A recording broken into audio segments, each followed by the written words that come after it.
नमस्कार, कान्तिपुर समाचारमा स्वागत छ। सुरु गरौँ अहिलेका मुख्य समाचारबाट। एकै दिन 90 जनामा कोरोना संक्रमण पुष्टि। मुलुकभर संक्रमित संख्या 772 पुग्यो। 43% संक्रमित प्रदेश 5 मा। सीमा नाकामा भारतबाट स्वदेश फर्कनेहरू बढेको बढे। कैलालीको गौरी फन्टाबाट मात्रै आज 5000 जना भित्रिए। परीक्षणका लागि किट अभाव। संविधान संशोधनमा राष्ट्रिय सहमतिको खोजी। प्रधानमन्त्रीको आह्वानमा सर्वदलीय बैठक।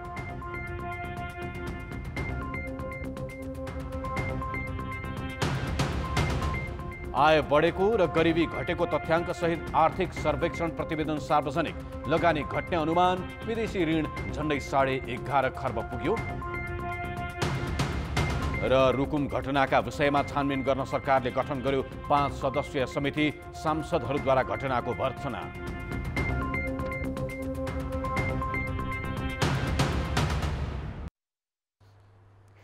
पछिल्लो 24 घण्टामा कोरोना भाइरसका 90 जना बिरामी थपिएका छन्। नेपालमा एकै दिन यति धेरै संक्रमित थपिएको यो पहिलो पटक हो। भाइरसका बिरामीको संख्या 772 पुगेको छ। पीसीआर विधिबाट 3782 नमुना परीक्षण गर्दा कपिलवस्तुमा 26, रौतहटमा 22 सहित विभिन्न 14 जिल्लामा 90 जनामा भाइरस पोजिटिभ पुष्टि भएको स्वास्थ्य मन्त्रालयले जनाएको छ। कपिलवस्तुको यशोधरामा 24 जना बिरामी थपिएकामा 1 जना 2 वर्षीय बालिका पनि छन्। बाँकी 19 देखि 55 वर्षका पुरुष हुन्। रौतहटको गौर, करुणिया, राजदेवी, गरुडा र देवाही गुनाहीमा 22 जनामा संक्रमण देखिएको छ। यस्तै सुर्खेतको वीरेन्द्रनगरमा 8 तथा फेरी गङ्गा र सिम्तामा 2-2 तथा बारा र सिराहामा 5-5 जनामा भाइरस पोजिटिभ देखिएको छ। बारामा संक्रमण पुष्टि भएका 2 जना जुम्लाका हुन्। यस्तै स्याङ्जामा पनि पहिलो पटक संक्रमण देखिएको छ। त्यहाँ 2 जनामा भाइरस पोजिटिभ पुष्टि भएको मन्त्रालयले जनाएको छ। भाइरसका बिरामी बाँकेको डडुवामा 5 तथा राप्ती, सोनारी, वैजनाथ र नेपालगञ्जमा 1-1 जना बढेका छन्। धनुषा, कैलाली र अछाममा पनि 1-1 जना बिरामी थपिएका छन्। जिल्लाको यशोधरा गाउँपालिका वडा नम्बर 1, 2 र 8 का जम्मा 24 जना थप पोजिटिभको पहिचान भएको छ, जसमध्ये 2 वर्षकी बालिका 1 जना र 19 देखि 55 वर्षसम्मका पुरुषहरू 23 जना हुनुहुन्छ। विवरण अनुसार प्रदेश नम्बर 1 मा 26 जना डिस्चार्ज भएर गइसक्नु भएको छ हालसम्म। त्यसै गरी प्रदेश नम्बर 2 मा 76 जना, बागमती प्रदेशमा 11 जना, गण्डकी प्रदेशमा 2 जना, प्रदेश नम्बर 5 मा 35 जना र सुदूरपश्चिम प्रदेशमा 5 जना गरी कुल 155 जना हालसम्म डिस्चार्ज भएर जानुभएको छ। प्रदेशगत रूपमा अहिलेसम्म प्रदेश 5 लाई महामारीले आक्रान्त पारेको छ। त्यहाँ 331 जनामा भाइरस पोजिटिभ पुष्टि भएको छ। यो कुल संक्रमितको 43% हो। यो प्रदेशमा पर्ने बाँकेमा 154 तथा कपिलवस्तुमा 109 जनामा भाइरस पोजिटिभ देखिएको मन्त्रालयले जनाएको छ। संक्रमण देखिएका जिल्ला 46 पुगेका छन्। भारतले आफ्नो सीमाभित्र रहेका नेपालीलाई विश्व स्वास्थ्य संगठनको मापदण्ड अनुसार परीक्षण नगरी पठाउँदा महामारी अझै तीव्र बन्ने जोखिम त छँदैछ। थप परीक्षण र व्यवस्थापन समेत कठिन भएको छ। महामारी तीव्र रूपमा फैलिएका बारा र रौतहटमा सीमा पारीबाट आउनेको परीक्षण र किट अभाव नै मुख्य चुनौती बनेको छ।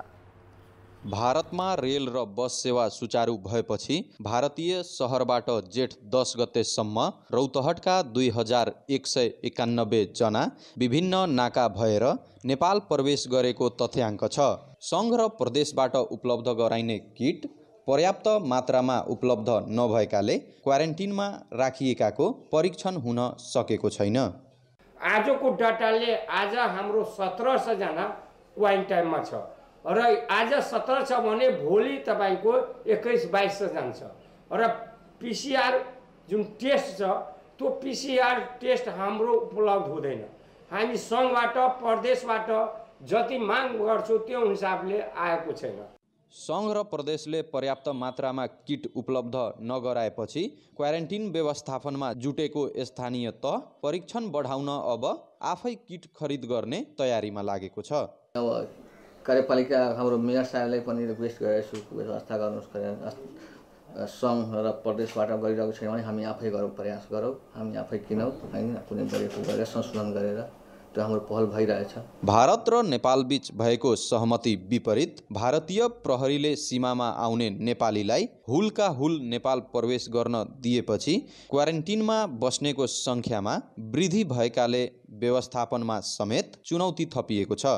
दुई देशको बीचमा भएको चाहिँ सहमति विपरीत भारतीय सुरक्षाकर्मीको तर्फबाट खुल्लमखुल्ला रूपमा चाहिँ पारीबाट आएका व्यक्तिहरूलाई छोडिदिँदाखेरि हामीलाई उताबाट आएका व्यक्तिहरूलाई व्यवस्थापन गर्न अलिकति समस्या परेको छ। भारतले लकडाउन खुकुलो गरेपछि बारा र रौतहटको विभिन्न नाका भएर दैनिक 300 देखि 400 को संख्यामा नेपाली नेपाल आउँदैछन्। कोरोना भाइरसको संक्रमणको डरले भारतबाट आउनेलाई सिधै क्वारेन्टिनमा पठाउने गरिएको छ। तर मापदण्ड अनुसार क्वारेन्टिन नबन्दा त्यहाँ बस्न भने समस्या देखिएको छ। त्यसमाथि किट र भिटिएम अभावमा छिटो परीक्षण नहुँदा समुदाय स्तरमा संक्रमण फैलिने खतरा उत्तिकै बढेको छ। कान्तिपुर समाचारका लागि रौतहट सहकर्मी राजेश्वर पाण्डेका साथ रमेश ठाकुर, कलैया, बारा। कैलालीको गौरीफन्टा नाकामा पनि भारतबाट आउनेको चाप दिन प्रतिदिन बढ्दै गएपछि व्यवस्थापनको चुनौती पनि थपिँदै गएको छ। गौरीफन्टा नाकाबाट आज मात्रै थप 5000 नेपाली भित्रिएका छन्। दैनिक 2 देखि 3000 सम्म नेपाली भित्रिरहेको गौरीफन्टा नाकाबाट मंगलबार भने 5000 भन्दा बढी नेपाली आएका छन्। भारतका विभिन्न शहरबाट भोकभोकै आएका नेपालीहरूले नेपाल आएपछि थप दुःख झेल्नु परेको गुनासो गरेका छन्। स्थानीय तहको समन्वयमा घर फर्किने आश बोकेर नाकासम्म आइपुगेका मानिसले यहाँ आइपुग्दा समेत उद्धारमा समस्या झेल्नु परेको गुनासो गरेका छन्। महाराष्ट्र पनि देखि आउँछ। आज 5 दिन भयो। बाटोमा के हालत भयो हामीलाई थाहा छ। अनि फेरि तपाईँको यहाँ आएर कस्तो हालत भयो मलाई थाहा छ। अनि अब यो हालत भइसक्यो। अहिले 1000 रुपियाँ माग्दैछ। मसँग भाडै छैन। हेर्नु हालत हेर्नुहोस्। मेरो घर त यहीँ हो। ठिक त म त हिँडेर पनि जान्छु। जसरी पनि जान्यो। भाइहरूलाई मैले पहाड पठाउने कोसिस गर्दैछु। 1000 रुपियाँ भाडा मागिरहेछ। स्थानीय तहको समन्वयमा नागरिकको उद्धारका लागि नाकासम्म पुगेका सवारी चालकले बाटोमा निकै समस्या हुने गरेको गुनासो गरेका छन्। भोकभोकै नेपाल आइपुगेका मानिसलाई 12 घण्टा लामो बाटोमा लैजाँदा स्थानीयले सार्वजनिक स्थलमा बनाइएका धाराको पानी समेत पिउन नदिने गरेको उनीहरूको गुनासो छ। यहाँबाट जब हामी यात्रुहरू जाने गाडीमा हालेर जान्छौँ हैन, अनि भएका त्यो 2 ठाउँमा जो नालाको पानीहरू थियो नि जङ्गलमा हैन, त्यहाँ पनि त्यहाँको स्थानीय मान्छेले पुरा त्यो तारबार लगाएर ढुङ्गासुङ्गा राखेर हैन त्यो पुरा बन्द गरिरहेको छ। हेर्नुहोस् हैन, यस्तो गर्मीको मौसम आएपछि भोलिको दिनपछि कुनै पनि जनता तलमाथि भएपछि यसको जवाफदेही जिम्मेवारी को हुने त? गौरीफन्टा नाकामा दैनिक भिड बढ्दै गएपछि नेपाल आएका मानिसको व्यवस्थापन गर्न थप चुनौती बनेको स्थानीय प्रशासनको भनाइ छ। एकमुष्ट तरिकाले सबै दाजुभाइहरू भित्र आइदिँदाखेरि सुरुको चाहिँ फ्लो चाहिने हाम्रो अलिक गाह्रो छ एउटा, र अर्को चाहिँ स्वास्थ्यको चाहिने उसले गर्दाखेरि हामी चाहिँ किट हामीसँग नभए हुँदाखेरि चेक गरेर पठाउनु पाए हामी अझ उत्तम हुन्थ्यो। त्यो हामीले चाहिँ सोचेको विषय छ। तर हामीसँग अहिले किट नभए हुँदाखेरि हामीसँग जे छ, जे स्रोत साधन छ, हामीले त्यसको अधिकतम प्रयोग गरेर उहाँहरूलाई अहिले चाहिँ सम्बन्धित स्थानमा पठाइरहेको। भारतबाट हजारौंको संख्यामा भित्रिएका मानिसको व्यवस्थापन त अस्तव्यस्त छ नै, उनीहरूको स्वास्थ्य परीक्षणमा समेत कसैको ध्यान पुग्न सकेको छैन, जसले गर्दा सुदूरपश्चिम प्रदेश कोरोना भाइरसको उच्च जोखिममा पर्न सक्ने चिकित्सकहरूको भनाइ छ। स्वास्थ्य सामग्री अभावकै कारण सामान्य ज्वरो मापनकै भरमा सम्बन्धित स्थानीय तहसम्म पुगेका मानिस मार्फत भाइरस फैलिने हो कि भन्ने खतरा बढेको छ। कान्तिपुर समाचारका लागि महेन्द्र बम, धनगढी, कैलाली। नेपालको पूर्ण नक्सालाई संविधानमा समावेश गर्ने विषयमा राष्ट्रिय सहमति जुटाउन सर्वदलीय बैठक बसेको छ। प्रधानमन्त्री केपी शर्मा ओलीको आह्वानमा बालुवाटारमा बसेको बैठकमा संसदमा प्रतिनिधित्व गर्ने दलका शीर्ष नेता सहभागी छन्। भारतले अतिक्रमण गरेको दार्चुलाको लिम्पियाधुरा र लिपुलेक क्षेत्रलाई समेटेर सरकारले जेठ 5 गते पूर्ण नक्सा स्वीकृत गरेको थियो। प्रयोगमा ल्याइसकेको नक्सा निशान छापमा समावेश गर्न सरकारले संविधान संशोधनको प्रस्ताव संसदमा दर्ता गराइसकेको छ। संशोधन प्रस्ताव सर्वसम्मत पारित गराउने विषयमा छलफलका लागि सर्वदलीय बैठक बसेको परराष्ट्र मन्त्री प्रदीप गेवालीले जानकारी दिएका छन्। नेपाली भूमिबाट भारतीय अतिक्रमण हटाउन चाल्नुपर्ने कदमबारे पनि प्रधानमन्त्रीले सुझाव लिएका छन्। नेपालको पूर्ण नक्सा अर्को प्रसङ्ग, संघीय संसदले नेपालको पूर्ण नक्सा सहितको नयाँ लोगो प्रयोगमा ल्याएको छ। प्रतिनिधि सभा र राष्ट्रिय सभामा दार्चुलाको लिम्पियाधुरा र लिपुलेक समेटेर जारी गरेको पूर्ण नक्सासहितको लोगो राखिएको छ। भारतले अतिक्रमण गरेको दार्चुलाको लिपुलेकदेखि लिम्पियाधुरासम्मको भूभाग समेटेर सरकारले जेठ 7 गते पूर्ण नक्सा सार्वजनिक गरेको थियो। यही नक्सा सरकारी कार्यालय, पाठ्यपुस्तक लगायत सबैतिर प्रयोग गर्ने निर्णय सरकारले गरिसकेको छ। सरकारले पश्चिम रुकुममा भएको जातीय हिंसाका दोषीलाई कानुनी कठघरामा उभ्याउने प्रतिबद्धतासहित छानबिनका लागि समिति गठन गरेको छ। संघीय संसदमा सांसदले उठाएका प्रश्नको जवाफ दिँदै गृहमन्त्री रामबहादुर थापाले घटनाको छानबिन गर्न गृह मन्त्रालयका सहसचिवको नेतृत्वमा 5 सदस्यीय समिति गठन गरिएको जानकारी दिएका छन्। घटनालाई राजनीतिक रङ नदिन आग्रह गर्दै मन्त्री थापाले राज्यको तर्फबाट निष्पक्ष छानबिन गरिने प्रतिबद्धता समेत जनाएका छन्। यस घटनाको सत्य तथ्य छानबिन गरी रायसहितको प्रतिवेदन पेश गर्नका लागि गृह मन्त्रालय का सहसचिवको संयोजकत्वमा प्रहरी वरिष्ठ उपरीक्षक, राष्ट्रिय अनुसन्धान विभागको अधिकृत प्रतिनिधि, महान्यायाधिवक्ताको कार्यालयका अधिकृत प्रतिनिधि र गृह मन्त्रालयको उपसचिव रहने गरी 5 सदस्यीय छानबिन समिति गठन गरिएको छ र निश्चय पनि चाहिँ यो छानबिन समितिले यथाशीघ्र चाहिँ सत्य तथ्य पत्ता लगाए चाहिँ दोषीहरूलाई चाहिँ कानुनको कठघरामा चाहिँ उभ्याउनेछ भन्नेमा गृह मन्त्रालय चाहिँ विश्वस्त छ। तर सांसदहरूले भने छानबिनका लागि संसदीय समिति गठन गर्न माग गरेका थिए। जातीय विभेदका कारण जघन्य अपराध हुँदा पनि स्थानीय प्रशासनबाट गम्भीर रूपमा छानबिन अघि नबढाएको भन्दै उनीहरूले आक्रोश व्यक्त गरेका छन्। बेपत्ता भएका मानिसहरूको छानबिन खोजी गर्नु पर्यो। मृतकका परिवारहरूलाई क्षतिपूर्ति राहतको कुरा गर्नुपर्ने छ। घाइतेहरू छन्, अस्पतालमा छन्, औषधि उपचार गर्नु छ र ती अभियुक्तहरूलाई पक्राउ गरेर कारबाही गर्नु छ। यी तमाम मुद्दामा सरकारको म गम्भीर ध्यानाकर्षण गराउँछु। साथसाथै यो संसदबाट, एउटा प्रतिनिधि सभाबाट यो घटनालाई छानबिन गरेर सत्य तथ्य पत्ता लगाएर सरकारलाई र संसदलाई प्रतिवेदन दिनका लागि एउटा संसदीय छानबिन समिति गठन होस् र तत्काल अहिले जसलाई अभियोग लागेको छ शङ्कास्पद व्यक्तिहरूलाई पक्राउ गरेर कारबाही गरियोस् र पक्राउ गरेका मानिसहरूलाई राजनीतिक ओहदा र पद र पहुँचका आधारमा छोड्ने र यो मुद्दालाई व्यवस्था गर्ने काम नगरियोस् भनी सम्मान्य सभामुख महोदय मार्फत सरकारको र विशेषतः गृहमन्त्रीको ध्यान आकर्षण गराउँछु। घटना होइन, अपराध हो सभामुख महोदय। हामीले गृहमन्त्रीज्यूको जवाफ मागिरहेका छौँ र प्रष्टै हामीले के भनेका छौँ भने संसदीय छानबिन समिति गठन होस्। अझ पनि रुकुम र जाजरकोटका सङ्घीय संसदको सहभागितामा संसदीय छानबिन समिति गठन होस् र त्यो समितिले यसको छानबिन गरोस्। घटनाका दोषीलाई कडा कारबाही गर्न माग गर्दै सांसदहरूले घटनाको राजनीतिकरण नगर्न पनि आग्रह गरेका छन्। बनाएर भने यसको छानबिन गर्नुपर्छ, स्तरगत अध्ययन गरेर छानबिन गर्नुपर्छ भन्ने माग पनि म गर्छु। यो घटनालाई राजनीतिकरण कसैले नगरियोस्। त्यहाँ सत्य तथ्य छानबिनको लागि म त्यहाँको जनप्रतिनिधिको हैसियतले सहयोग गर्न म तयार छु। यो रुकुममा घटेको घटना यो दलित विरुद्धको मात्रै होइन, यो मानवता विरुद्धको अपराध हो।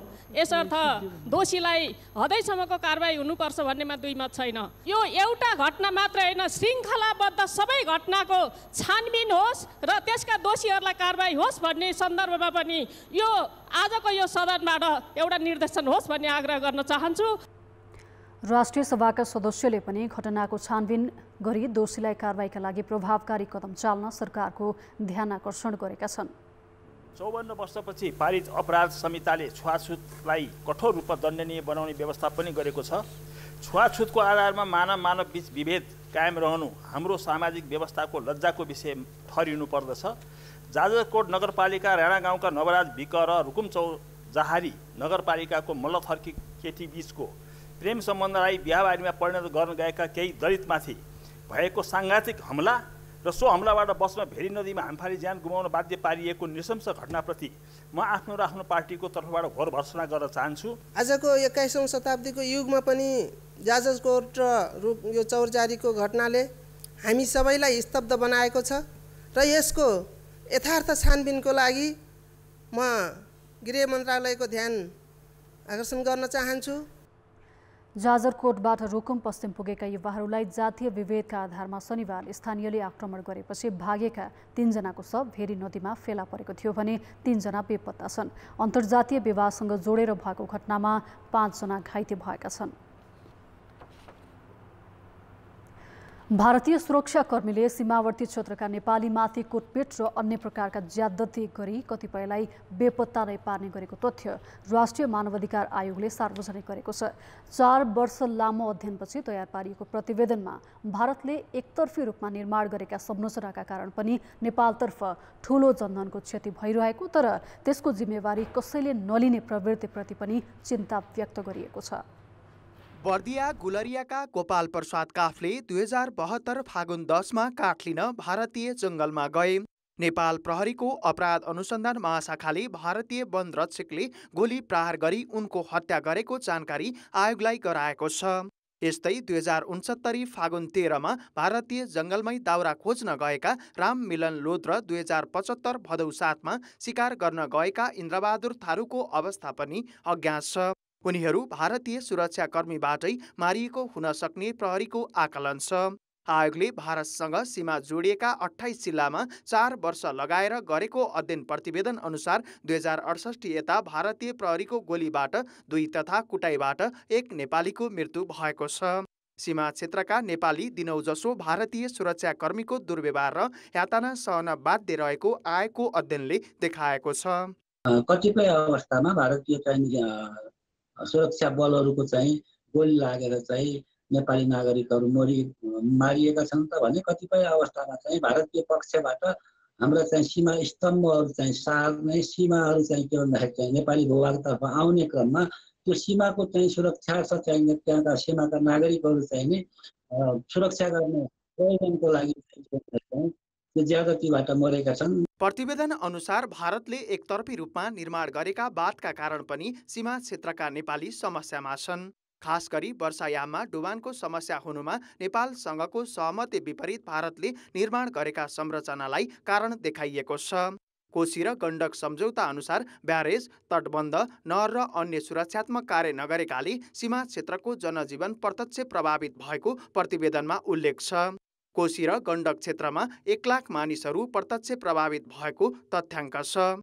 सुनसरी, सप्तरी, सिराहा, महोत्तरी, रौतहट लगायत 28 जिल्लाको सीमामा नेपालसँगको सहमति विपरीत भारतले बनाएका संरचनाले वर्षायाममा डुबानको समस्या दोहोरिने गरेकाले यसतर्फ ठोस कदम चाल्न सरकारको ध्यान आकर्षण गराइएको छ। 28 वटा जिल्लाहरू जुन के भन्दाखेरि चाहिँ नि समथर भूभागहरू छन् त्यसमा पानीको चाहिँ निकास नहुँदाखेरि जुन आफ्नो एउटा नेचुरल कोर्स हो पानीको बहाव त्यो पानीको बहाव नै चाहिँ रोकिन सक्ने हुनाले नेपालको चाहिँ खेतीयोग्य जमिन डुबानमा पर्ने नेपालीहरूका चाहिँ बस्तीहरू पनि के भन्दाखेरि डुबानमा पर्ने देखिन्छ। सीमा क्षेत्रका बस्ती वर्षायाममा डुबानमा पर्ने गरेको जानकारी सरकारलाई नभएको होइन। वर्षेनी डुबानको समस्या दोहोरिने गरेको छ। आयोगले डुबान, कुटपिट र दुर्व्यवहारको समस्या दीर्घकालीन रूपमा समाधानका लागि कूटनीतिक पहल गर्न भनेको छ। कान्तिपुर समाचारका लागि बाबुराम तिमिल सिन्हा, काठमाडौँ। ब्रेकपछि समाचारमा स्वागत छ। कोरोना भाइरस संक्रमित र उनीहरूको सम्पर्कमा रहेका व्यक्तिलाई क्वारेन्टिनबाटै भगाउने, लुकाउने र स्वास्थ्य कर्मीका साथै सुरक्षा कर्मीलाई लखेट्ने जस्तो अराजक गतिविधि बढेपछि त्यसलाई नियन्त्रण गर्न बाँकेको नरैनापुरका 6 वटै वडामा नेपाली सेनाको कमान्डमा सुरक्षा फौज परिचालन गरिएको छ। 45,000 जनसङ्ख्या रहेको नरैनापुरमा 11 गतेदेखि निषेधाज्ञा जारी गरेर परिचालन गरिएको संयुक्त सुरक्षा फौजले कोरोना भाइरसको संक्रमण फैलाउन खोज्नेलाई नियन्त्रण र निरुत्साहित गरिएपछि मात्र स्वास्थ्यकर्मी भाइरस संक्रमण नियन्त्रण गर्न सुरक्षित महसुस गरेर खटिन थालेका छन्। राप्ती पूर्वको नरैनापुरमा कोरोना संक्रमण र संक्रमितको संख्या उच्च भएपछि नेपाली सेनाले यो क्षेत्रमा निगरानी राख्न थालेको छ। नरैनापुरको वडा नम्बर 6 मा पर्ने भोजपुरमा आफ्नो बेस क्याम्प स्थापना गरेर नरैनापुरका 6 वटै वडा निगरानीमा राख्न थालेको हो। यहाँ केही दिन यता निकै अराजक अवस्था उत्पन्न हुँदै आएको छ।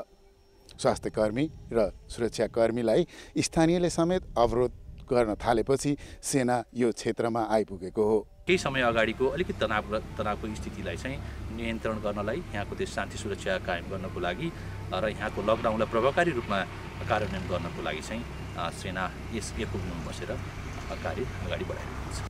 राष्ट्रिय मूलधारबाट टाढा रहेको नरैनापुरका 15वटा क्वारेन्टिन नै घेराउ गरी सङ्क्रमितलाई समेत भगाउने जस्तो आत्मघाती प्रयास देखिन थालेपछि 11 गते साँझ नेपाली सेनाको एउटा प्लाटुन यहाँ आइपुगेको हो। नरैनापुरका 15 मध्ये 9वटा क्वारेन्टिनबाट 114 जना सङ्क्रमित फेला परेका छन्। नरैनापुरका 15वटा क्वारेन्टिनमा 796 जना रहेको र ती सबैको PCR परीक्षण भइसकेको छ। अब क्वारेन्टिनमा 593 जना रहेका छन्। उनीहरूको पनि पुनः एकपटक द्रुत परीक्षण गर्दै घर पठाउने काम सुरु भएको छ। यसअघि नरैनापुरमा सङ्क्रमितसँगै आउने, बस्ने र सङ्क्रमितलाई घरै लिएर जाने जस्तो घातक गतिविधि हुँदै आएको थियो। त्यसै कारण नरैनापुरका 45,000 जनसङ्ख्यामध्ये 40% सङ्क्रमित हुने भन्दै चिकित्सकले सरकारको ध्यानाकर्षण गराएपछि यो क्षेत्रमा सेना परिचालन गरिएको हो। आज एउटा पनि सर बिहानदेखि मैले एउटा पनि बाहिरको खाना आएको देखेको छैन। नत्र आएर नजिकै जाने, उनीहरूसँग कुरा गर्ने, अनि नगर भन्दा नमान्ने, यो बााउन्डरीभन्दा बाहिर गएर पनि बस्दिने, बाहिरबाट आएर उनीहरूको बााउन्डरीभन्दा बाहिरबाट आएर उनीहरूको घर परिवार आएर बाहिर कुरा गरेको उताबाट आउनेलाई देख्थ्यौँ। हामीले भनेको नमान्ने, अब के गर्ने। अहिले आर्मी देख्दाखेरि होस् कोही पनि आज सर बाहिर गएको पनि देखाएको छैन, भित्रै आफ्नै ठाउँमा बसेछन्। अनि बाहिरबाट मान्छेहरू खाना लिएर उनको घरको मान्छे पनि कोही भेट्न आएको छ। सेना आएपछि यहाँ कमसेकम जुन उद्धारी थियो, जुन बदमाशहरू थियो, त्यो कन्ट्रोल भएछ। अब यो हामी सिस्टममा जाने, हामी दुईजना सल्लाह गर्ने, के व्यवस्था गर्ने, के नगर्ने, कमसेकम हामीले एउटा टिम भयो यहाँ। त्यो ठुलो कुरा हाम्रो लागि। नरैनापुरको यो एउटा विद्यालयको भवनमा बसेको संयुक्त सुरक्षा फौज क्वारेन्टिन र त्यसमा बसेका मानिसको सुरक्षा र निगरानीका लागि खटिँदै आएको छ। सुरक्षा फौजको परिचालनपछि भारतबाट आउनेहरू गाउँमा गएर लुक्ने र लुकाउने जस्ता जोखिमयुक्त काम अहिले नियन्त्रणमा आएको छ। कान्तिपुर समाचारका लागि सविता जीसीका साथ जे पाण्डे, नरैनापुर, बाँके। वैशाख 5 गते एकै दिन 12 जनामा कोरोना भाइरस संक्रमण भेटिएर संक्रमणको केन्द्र बनेको उदयपुरको भुल्केमा वैशाख 28 गते यता नयाँ संक्रमण देखिएको छैन। संक्रमित क्षेत्रलाई सिल गरी संक्रमितको निकट सम्पर्कमा रहेका र परिवारका सदस्यलाई क्वारेन्टिनमा राख्ने र दोहोर्याएर परीक्षण गरेकै कारण भाइरसको संक्रमण नियन्त्रणमा आएको हो। उदयपुरको भुल्के स्थित नुरी मस्जिदमा बस्दै आएका एक नेपाली र 11 जना भारतीय नागरिकमा गएको वैशाख 5 गते कोरोना भाइरस पुष्टि भयो। यसको केही दिनमै भुल्केमा संक्रमितको संख्या 32 पुग्यो। वैशाख 28 गते यता भुल्केमा नयाँ संक्रमित भेटिएका छैनन्। संक्रमण नियन्त्रणमा आएपछि भुल्केमा अपनाइएको पद्धतिलाई भुल्के मोडलका रूपमा सरकारले देशका अन्य ठाउँको संक्रमण नियन्त्रण गर्न प्रयोग गर्दैछ। स्पेसिफिक ठाउँमा वरिपरि हामीले डडेलो नियन्त्रण गर्दा के गर्छौँ, खाल्डो खन्छौँ, त्यहाँ वरिपरि पानी राख्छौँ, त्यहाँभित्र भएको आगो अन्त जान दिँदैनौँ। त्यस्तो काम चाहिँ हामीले यो महामारी, यो कोभिडको पहिचान र त्यसको सङ्क्रमणको दरलाई, सङ्क्रमण भएर अन्त जाने कुरालाई नियन्त्रण गर्न त्यसरी गरेका हौँ। त्यो चाहिँ के हो त भुल्के मोडल? भुल्केमा समुदायमा फैलिएको संक्रमणलाई नियन्त्रण गर्न संक्रमितलाई पासोमा पार्ने पद्धति अवलम्बन गरिएको थियो। गाउँलाई सिल गरेर संक्रमितको सम्पर्कमा आएका व्यक्तिको नमुना परीक्षण गरियो। परीक्षणमा संक्रमण भेटिए अस्पतालमा ल्याएर आइसोलेट गर्ने र संक्रमितको परिवारका सदस्य र नजिकको सम्पर्कमा रहेकालाई क्वारेन्टिनमा राखियो। क्वारेन्टिनमा राखेकालाई 14 दिनपछि स्वाब परीक्षण गरेपछि उनीहरूमा संक्रमण नदेखिएपछि मात्र घर फिर्ता पठाउने, तर निगरानी भने जारी राख्ने कामलाई नै अहिले भुल्के मोडल भन्न थालिएको हो। ट्राम द फायरको जुन कुरा गर्यौँ नि त्यही हो। त्यो भनेको टेस्ट रिटेस्ट र टेस्ट रिटेस्ट गर्दाखेरि चाहिँ अब जुन एउटा मतलब त्यहाँ पोजिटिभ देखिएको केसहरूलाई चाहिँ आइसोलेट गरेर राख्ने हैन, हाम्रो छुट्टै अस्पतालमा ल्याएर राख्ने र त्यसको संसर्गको व्यक्तिहरूलाई चाहिँ क्वारेन्टाइनमा राख्ने हैन, त्यसको संसर्गमा आएकोहरूलाई चाहिँ सिल गर्ने होइन त्यो नै हो भुल्के मोडल। PCR परीक्षणको सेन्सिटिभिटी 63% मात्र रहेको र एकैपटक धेरै मानिसमा सङ्क्रमण भेटिएकाले सङ्क्रमण निमिट्यान्न पार्न दोहोर्याएर स्वाब परीक्षण गरिएको स्वास्थ्य अधिकारीको भनाइ छ। त्यहाँ त अब धेरै केसहरू देखिएको थियो होइन र, त्यसकारण चाहिँ अब एकपटक गऱ्यौँ र कसैको भर्खर कीटाणु उसको जिउमा प्रवेश गरेको हुनसक्छ र त्यहाँ धेरै केसहरू देखियो नि त होइन। त्यसकारण चाहिँ त्यो पछाडि फेरि चाहिँ त्यस्तो नहोस् भनेर होइन म त त्यहाँ चाहिँ नयाँ सङ्क्रमणहरूलाई पत्ता लगाउनलाई फेरि रिटेस्ट गरे हौ। उदयपुरको भुल्केमा अहिले स्वाब परीक्षणमा सङ्क्रमण नदेखिएकामा समेत दोहोर्याएर परीक्षण गर्दा सङ्क्रमण भेटियो। चिकित्सकका अनुसार पहिलो परीक्षणमै ढुक्क हुने स्थिति हुँदैन, तसर्थ सङ्क्रमण फैलिन नदिन सङ्क्रमितको निकट सम्पर्कमा रहेका व्यक्तिको पहिचान गरी उनीहरूलाई पटक पटक परीक्षण गरी निर्क्युल गर्न भुल्के गाउँलाई झन्डै 1.5 महिना सिल गरेर आवत जावत अर्थात् बाहिरी सम्पर्क बन्द गरियो, जसले गर्दा सङ्क्रमण चाँडो नियन्त्रणमा आएको र यो पद्धतिलाई अन्य स्थानमा पनि अनुसरण गर्ने भनिएको हो। कान्तिपुर समाचारका लागि क्यामेरामा सम्मु पोखरेलका साथ सहकर्मीहरू परशुराम थापा, नारायण किलम्बु, सुशीला पाठक र महाप्रसाद खतिवडा, विराटनगर, मोरङ। रूपन्देहीको सिमानाका बेलैयामा सधैँ स्वदेश फर्कने नेपालीको भिड हुन्थ्यो, तर आजकल भारतीय नागरिकको पनि चाप उस्तै देखिन थालेको छ। आज मात्र दिउँसोसम्म घर फर्कने भारतीय 600 नागिसकेका थिए। नाकामा तत्काल उद्धार नहुने, त्यसमाथि चर्को घाममा खुला आकाशको बसाइले बालबच्चा वृद्ध कठिनाई भोग्न बाध्य छन्। रूपन्देहीको बेलैया नाकामा देखिएको यो भिड नेपालमा रहेका भारतीय नागरिकहरूको हो। दृश्यमा देखिएको दायाँपट्टिका भारतीय नागरिक आफ्नो देश जाँदैछन् भने बायाँतर्फबाट नेपालीहरू नेपाल प्रवेश गरिरहेका छन्। दुवै देशका नागरिकहरू आफ्नो जन्मभूमि जाने हतारमा देखिन्छन्, तर सिमानाकाबाट आफ्नो घरसम्म या सम्बन्धित क्वारेन्टाइनमा जान भने त्यति सहज छैन।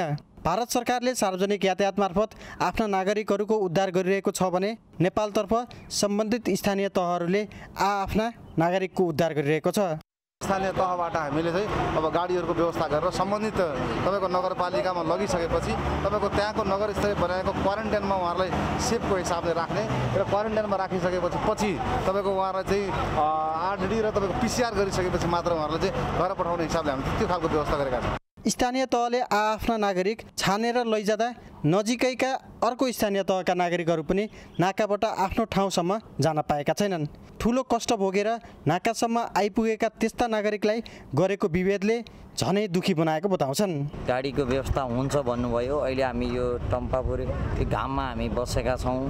अहिले तक कुनै पनि पाल्पा जिल्लाबाट गाडी आएको उसमा हाम्रो अहिले तक चान्स परेको छैन। बिहानदेखि न खाना कुनै पनि होटलहरू खुलेको छैन।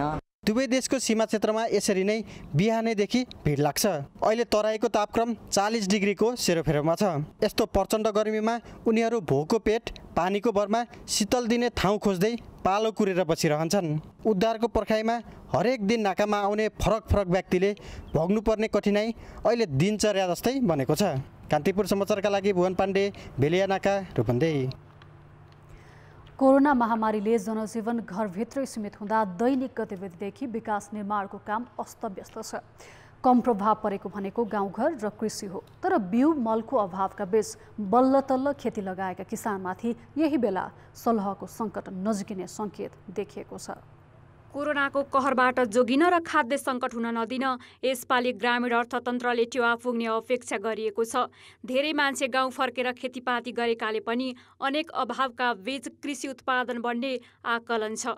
तर अघिल्लो वर्ष फौजी किराले नालीबाली नष्ट पारेपछि मारमा परेका किसानले यो पालि सलह नामको अर्को किराको चुनौती सामना गर्नुपर्ने देखिएको छ।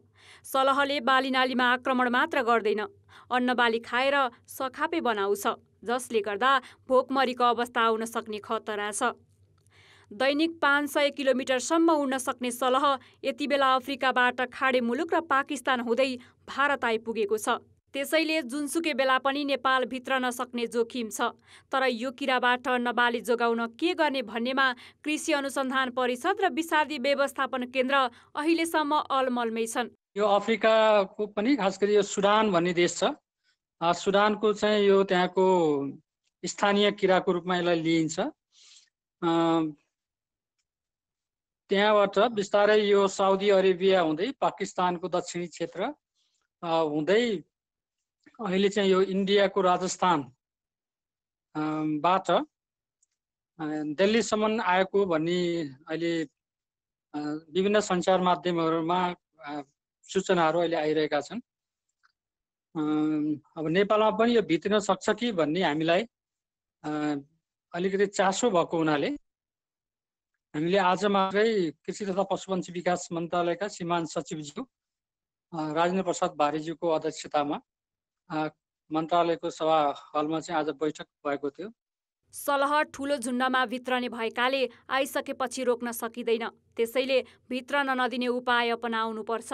त्यसका लागि यस किराले कुन ठाउँमा कस्तो अन्नबालीमा असर गर्यो भन्ने जानकारी लिएर कदम चाल्नुपर्ने कृषि विज्ञहरू बताउँछन्। सलहबाट अन्नबाली बचाउन सकिएन भने भोकमरी हुन सक्ने भएकाले पनि समयमै ध्यान दिन उनीहरूको सुझाव छ। फौजको रूपमा आउने, म्यासिभ रूपमा आउने र सबै बालीहरू सखा पार्ने भएको हुनाले अब यसको लागि हामीले जस्तो अहिलेको यो कोरोनाको महामारी र महासङ्कटले चाहिँ हामी एक त देश नै ठुलो सङ्कटमा परेको अवस्था, रोजगारी भोकमरीको अवस्था छ भने अर्कोतर्फ यो फौजी किराको समस्याले गर्दाखेरि अब यो ठुलो खाद्यको सङ्कट ल्याउने अवस्था देखिन्छ। यसको लागि पूर्व तयारी गर्नुपर्ने देखिन्छ। विगतमा पनि समयमै सावधानी नअपनाउँदा यस्ता फौजी किराबाट अन्नबाली तथा हरिया वनस्पति सखाप हुने गरेको थियो। त्यसैले यसपटक पनि बेलैमा सलहबाट जोगिने उपाय खोजिएन भने कोरोनाको महामारी र लकडाउनले थलिएको अर्थतन्त्र तङ्ग्रिने मुस्किल पर्नेछ। कान्तिपुर समाचारका लागि अञ्जना लामिछाने, काठमाडौँ।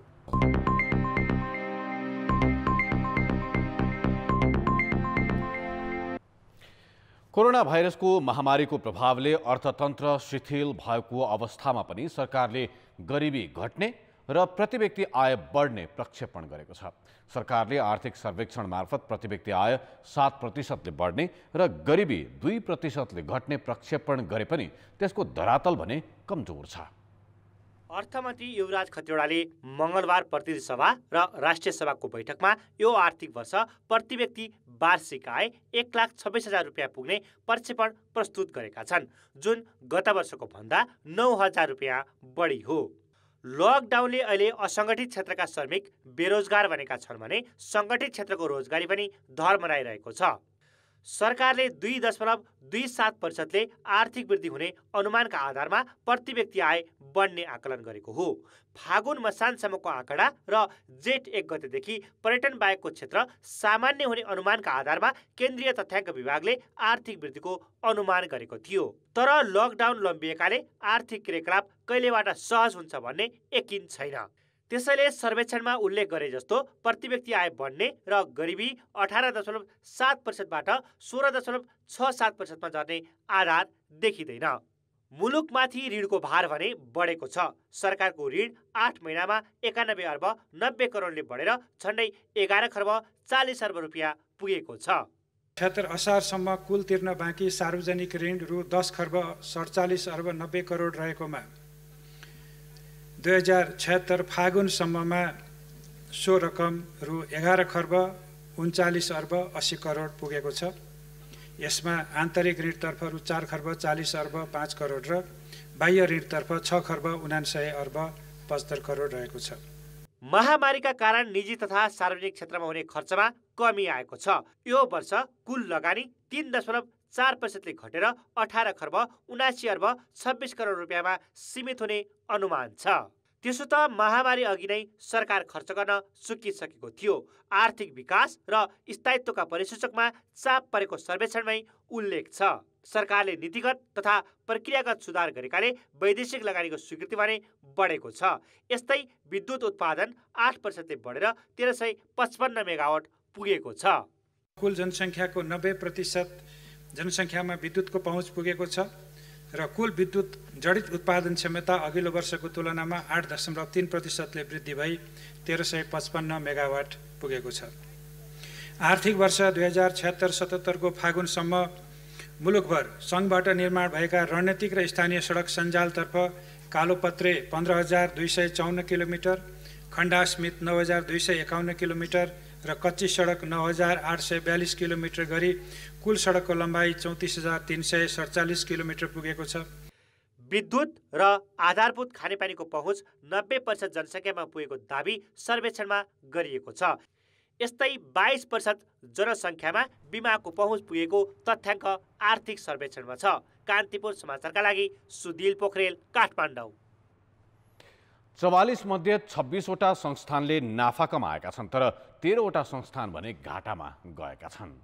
आर्थिक सर्वेक्षण अनुसार 5वटा संस्थानले कारोबार नै गरेका छैनन्। 26वटा संस्थानले खुद नाफा 70% बढाएका छन्। यस्तै घाटामा रहेका संस्थानको नोक्सानी 307% बढेको छ। बढी नोक्सान हुने संस्थानमा नेपाल वायु सेवा निगम सबैभन्दा अगाडि छ। 24 अर्ब ऋण लिएर किनेका वाइड बडी जहाज पूर्ण क्षमतामा चलाउन नसकेकाले निगमको नोक्सानी बढेको हो। निगमले एकै वर्षमा 1 अर्ब 96 करोड रुपियाँ नोक्सानी बेहोरेको छ। संस्थानबाट सरकारले पाउने लाभांश 4% भन्दा बढीले घटेको छ। गत आर्थिक वर्ष संस्थानबाट 9 अर्ब 47 करोड रुपियाँ लाभांश पाएको सर्वेक्षणमा उल्लेख छ। 2 खर्ब 85 अर्ब चुक्ता पुँजी रहेका सार्वजनिक संस्थानमा सरकारको 93% शेयर स्वामित्व छ। लाभांश घटे पनि सरकारले सार्वजनिक संस्थानको वित्तीय स्थितिलाई सकारात्मक भनेको छ। सरकारले आगामी आर्थिक वर्षको बजेट कृषि क्षेत्रको बृहत्तर विकास र रोजगारी सृजनामा केन्द्रित हुने बताएको छ। त्यसका लागि कृषिमा बजेट बढाउने तयारी छ। कृषि मन्त्री घनश्याम भुसालले अनुदानका अपारदर्शी कार्यक्रम खारेज गर्ने र बजेट कृषि उपज बढाउन केन्द्रित गर्ने बताएका छन्। बजेटमा कृषिका के कस्ता कार्यक्रम आउँदैछन् भन्ने बारे हाम्रा सहकर्मी सुमन पन्थले मन्त्री भुसालसँग कुराकानी गरेका छन्। 1.5 महिना अघि नै तपाईँले स्थानीय तहहरूलाई आगामी दिनमा भोकमरी हुन सक्छ भन्दै पत्रचार गरिरहनु भएको थियो। अहिले मन्त्रालयले तयारी चाहिँ के गरिरहेको छ? हामीले अहिले त बजेटकै तयारी हो र हामीले सकेसम्म हाम्रो बजेटलाई त्यो सङ्कटलाई सम्बोधन गर्ने गरी कसरी बनाउन सकिन्छ भनेर प्रयत्न गरेका छौँ। त्यो भनेको एक लाइनमा भन्नुहुन्छ भने हाम्रो बजेट साधन स्रोत अधिकार तलै दिनुपर्छ, किनभने कृषि हुने तल हो, खेत खलिहानमा हो। त्यसको नजिक जति साधन स्रोत पुर्याउन सकिन्छ कृषि त्यति सुनिश्चित हुन्छ, उत्पादन त्यति सुनिश्चित हुन्छ। उत्पादनको सुनिश्चितताले नै खाद्य सङ्कटलाई सामना गर्ने हो। त्यसले गर्दा हाम्रो प्रयत्न त्यही छ। विगतका वर्षको कृषि र कृषिमा जुन बजेटमा चाहिँ कृषिको कुरा हुन्थ्यो, यो वर्षकोमा के फरक होला? अहिले धेरैको चासो चाहिँ कृषितर्फै छ। वैदेशिक रोजगारीबाट फर्किने युवादेखि स्वदेशमै उद्यम गर्नेको लागि पनि कृषि भनिरहेको छ। के फरक आउँछ? छनक के हुन्छ? एउटा कुरा त माथिदेखि तलसम्म कृषिका नाममा भएको जे लगानी हुन्छ त्यो लगानी नै राम्रो भएन। त्यसको खर्च नै राम्रो गरी भएन। एक त खर्च भएन, भएको खर्च पनि राम्रो गरी भएन। अनुदान सन्दान व्यक्तिगत प्रतिस्पर्धा यस्ता कुराहरूमा आधारित भयो, हिँड्यो, त्यो चाहिँ माटोमा गएन। कृषिको कुरा, कृषिको लगानी माटोमा नपरेपछि उम्रदैन। हाम्रो लगानी माटोमा परेन। म सारा प्रयत्न माटोमा जानेछ भन्ने कुरामा म केन्द्रित छु। यो चाहिँ यो व्यवस्थाको हिसाबले, कृषि व्यवस्थाको, कृषि बजेटको हिसाबले हामीले गर्न खोजेको एउटा पहल कदमी हो। त्यस अर्थमा नयाँ पहल कदमी होला वा होइन त्यो अरूले मूल्याङ्कन गर्लान्। त्यस अन्तर्गत के गर्छौ भन्दाखेरि त यही 70 वर्ष हामीले जे भनेको थियौँ त्यही गर्छ। 26% खेतीयोग्य जमिन अहिले पनि खेती हुन सकेको छैन भन्ने प्रारम्भिक रिपोर्ट छ तपाईँकै मन्त्रालयको, र तपाईँले अहिले पनि भनिसक्नुभयो सरकारी या सामुदायिक जहाँ जग्गा खाली छ त्यहाँ हामीले कृषिका कार्यक्रमहरू प्लान गर्दैछौँ भने यसलाई सिम्प्लिफाइड गरिदिनु कसरी? हामीले ब्याङ्कको पनि कुरा गरेका छौँ। अहिले उसमा नीति कार्यक्रममा तपाईँले सुन्नुभयो, भूमि ब्याङ्कको कुरा गरेका छौँ। यी सबैलाई जहाँ जसले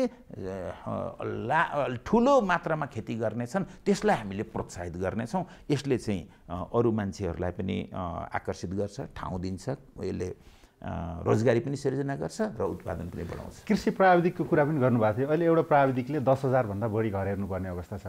यसलाई चाहिँ कसरी गर्नुहुन्छ तपाईँ? होइन, त्यही भएर हामीले असाध्यै छिटो तरिकाले तर कम्पिटेन्ट मान्छे आउने तरिकाले यो चाहिँ 6,000 प्राविधिकहरू भरिएन भने हाम्रा यी सबै कुरा काम लाग्दैनन्। न खर्च हुन्छ। किन खर्च हुँदैन भन्दाखेरि खर्च गर्ने मान्छे दिएको छैन, तल प्राविधिक पठाएको छैन। त्यसले गर्दाखेरि अहिले नै हुनुपर्छ, अहिले बजेटले यो व्यवस्था गर्छ भन्ने लाग्छ मलाई। यो लकडाउनकै कारण धेरैलाई चासो पनि छ। यो जुन खास गरी ठुला किसानहरूले जुन क्षति भयो अरे यिनलाई बजेटमा चाहिँ कसरी नीतिगत रूपमा एड्रेस गरिँदैछ? यसलाई अहिले नै पनि सामान्यतया हामीले भन्दाखेरि चाहिँ यस्तो हुन्छ, हामीले अस्ति भनेकै हिसाबले पनि ऋणहरूमा त्यसलाई रिसेड्युल गर्ने र ब्याजहरूमा चाहिँ हामीले ध्यान दिने सोचेका छौँ। मजी यो जुन तपाईँले पनि देखिरहनु भएको छ आयात जुन बढिरहेको छ यसलाई हामीले रिप्लेस गर्न सक्छौँ निर्यातबाट तपाईँको योजना अनुसार? हामी निर्यात अहिले नगरौँ, यो कुरै नगरौँ, यो बढ्दा कुरा हुन्छ। म ठुलो कुरै नगरौँ भन्छु। जुन मुलुकले पाउने 8 लाख मेट्रिक टन चामल किनेर खान्छ त्यसले निर्यात गर्ने कुरा गर्ने हो अहिले। त्यसो गर्दा हरेक नेपालीले पर्याप्त अघाउन्जी खाओस्, त्यसपछि सँगसँगै उसले पोसिलो कुरा खाओस्, गुणस्तरीय कुरा खाओस्। आज हाम्रो ध्येय यो हो कृषिको, अन्त नबरालिउँ हामी, बरालिनु हुँदैन। आयात घटाउनुहुन्छ तपाईँले? स्वभावैले त्यो त आयात त घटाउनै पर्छ। हामीले आयात घटाउने होइन, त्यसलाई त हामीले हटाउनु पर्छ। घटाउने होइन कि हटाउनु पर्छ। तर आजै हुँदैन। धेरै राम्ररी काम गऱ्यौँ भने 3 वर्ष वरिपरिमा हामी बेसिकल्ली के कुरा निर्यात गरौँला, केही कुरा आयात गरौँला, यस्तो कुरा त पछिसम्म पनि रहिरहन्छ। तपाईँको उच्च नेतृत्वले चाहिँ हामीले कति युवालाई चाहिँ कृषिमा लाउन सकिन्छ भन्ने चाहिँ प्रारम्भ? मेरो आफ्नै उच्च नेतृत्वसँग त धेरै कुराकानी भएको छैन। अरू विज्ञहरू छलफल आदि इत्यादि, हाम्रो आफ्नै योजना, यो सबै हेर्दाखेरि चाहिँ प्रत्यक्ष रूपमा 4 लाख जति मान्छेहरूलाई हामीले रोजगारी दिन सकिन्छ कि भन्ने है, यो चाहिँ सकेसम्म बढी वास्तविक होस् हाम्रो आकलन भन्ने कुरामा त जोड दिएका छौँ। 4 लाख जति प्रत्यक्ष रोजगारीको गर्न सकियो भने अरू त्यति सङ्ख्यामा चाहिँ यसले अप्रत्यक्ष रोजगारीका अवसरहरू खोल्ला र कोरोनाले उत्पन्न गरेको यो सङ्कटलाई ठुलै यसले सम्बोधन गर्नका लागि ठुलै कदम होला कि भन्ने लाग्छ। अनि अहिले तपाईँको मन्त्रालय मातहतमा पनि विभिन्न आयोजनाहरू छन् जसले अनुदान दिने प्रक्रियामा थिए। कोही अनुदान त हामीले व्यक्तिगत अनुदान त हामीले हिँडाइदिई नै हाल्यौँ। हजुर, होइन?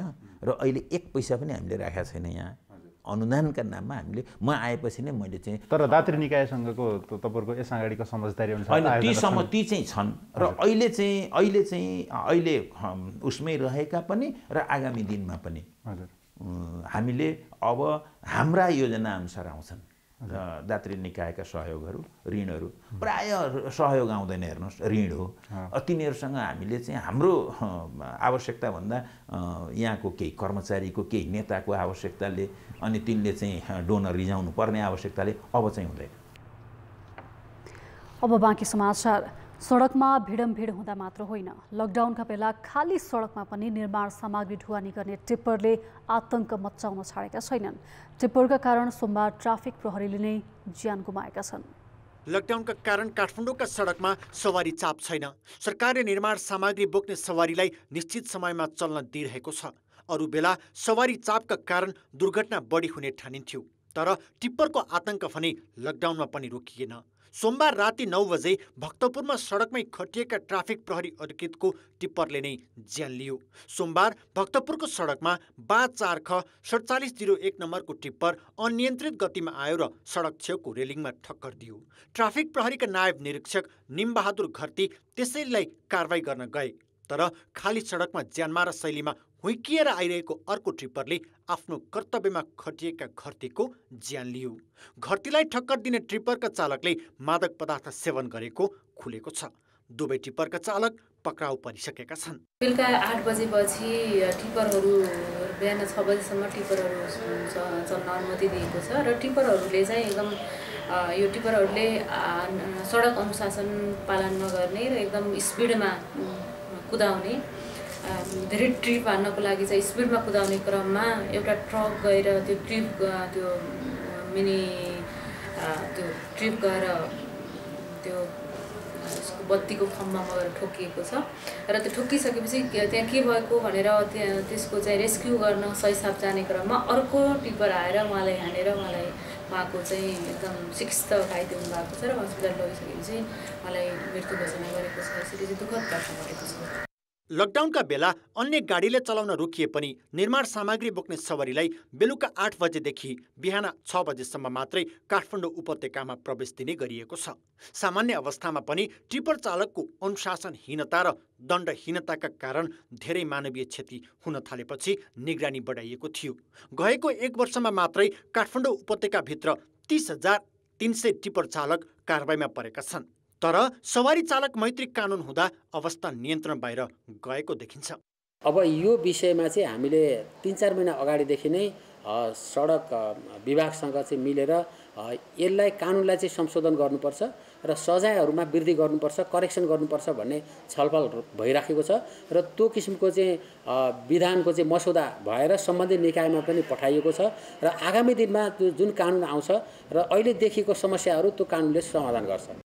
लकडाउनको समयमा पनि नियन्त्रित हुन नसकेर प्रहरी अधिकृतकै ज्यान लिने अवस्था आउनुले टिप्पर चालक कति सुरक्षित छन् भन्ने प्रश्न हुन्छ।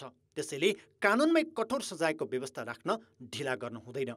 कान्तिपुर समाचारका लागि क्यामेरामा विकास जोशीका साथमा सुन्दर शिल्पकार र रमेश धमला, काठमाडौँ। अब जनमतको अन्तिम परिणाम। जनमतमा हिजो हाम्रो प्रश्न थियो, सामाजिक सुरक्षाका नाममा तलबबाट काटेको रकम विपदमा समेत श्रमिक हितमा खर्च नगर्नुलाई के भन्नुहुन्छ? ए कार्यक्रमकै अपव्याख्या, बी दोहनकारी सोच र सी श्रमिकप्रति बेइमानी। जनमतको अन्तिम परिणाम यस्तो छ, ए कार्यक्रमकै अपव्याख्यामा 34%, बी दोहनकारी सोचमा 19% र सी श्रमिकप्रति बेइमानीमा 47% मत प्राप्त भएको छ। अब आजको प्रश्न। जनमत आगामी बजेटमा मुख्य प्राथमिकता केलाई दिनुपर्छ? ए महामारी नियन्त्रण, बी आर्थिक पुनरुत्थान र सी अनावश्यक खर्च कटौती। जनमतको अन्तिम परिणाम भोलि साँझ 8 बजेको कान्तिपुर समाचारमा प्रसारण गर्नेछौँ। कृपया 34001मा SMS गरी आफ्नो मत व्यक्त गर्नुहोला। कान्तिपुर समाचार अहिलेलाई सकियो। कान्तिपुर टेलिभिजन हेर्दै गर्नुहोला। नमस्ते।